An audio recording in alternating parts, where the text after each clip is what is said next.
Is your internet frustratingly slow again? And expensive too?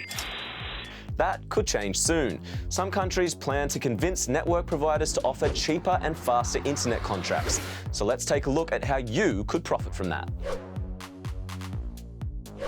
Either faster internet or lower costs. That's the new deal the US government has brokered with 20 leading internet providers. Some of them are willing to offer a download speed of 100 megabits per second for as little as $30 a month. A new law would make the cheap and fast plans available to those in need. That's some 48 million households, or nearly 40% of all households in the US. This could be a model for other countries too, as slow internet speeds tied to costly contracts are an issue worldwide. Right now, conditions around the world are very diverse.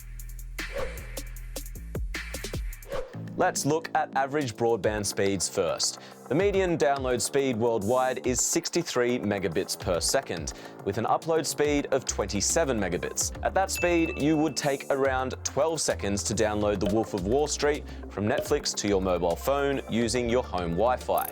Right now, you get the fastest broadband internet in the whole world in Singapore, with an astonishing median of 198 megabits per second. At the opposite end, the slowest internet speed is found in Afghanistan, with less than 2 megabits per second.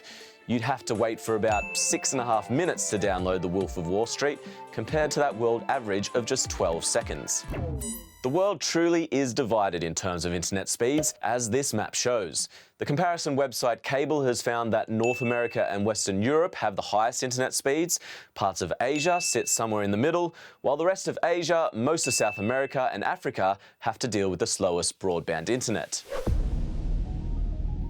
And when it comes to costs, the differences are baffling too. Let's look at 3 examples. In Mexico, people pay about $34 for a download speed of 100 megabits per second.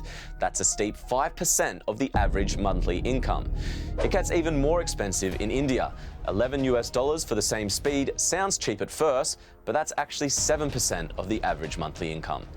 But nothing can compare to the situation in Pakistan. There you have to pay up to a whopping $58.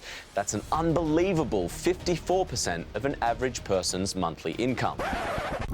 Could you imagine paying half of your salary just for the internet? Governments could also push for stricter guidelines to enforce maximum internet costs and minimum speeds if companies don't cooperate to offer cheap and reasonably fast internet like in the US. There is a proposal that goes even further. Surely you've already heard of the demands for a basic income in some countries. Well, some experts think that this should apply to internet access as well, as in people should be guaranteed a right to basic internet access. Do you think that should be pursued? Let us know in the comments.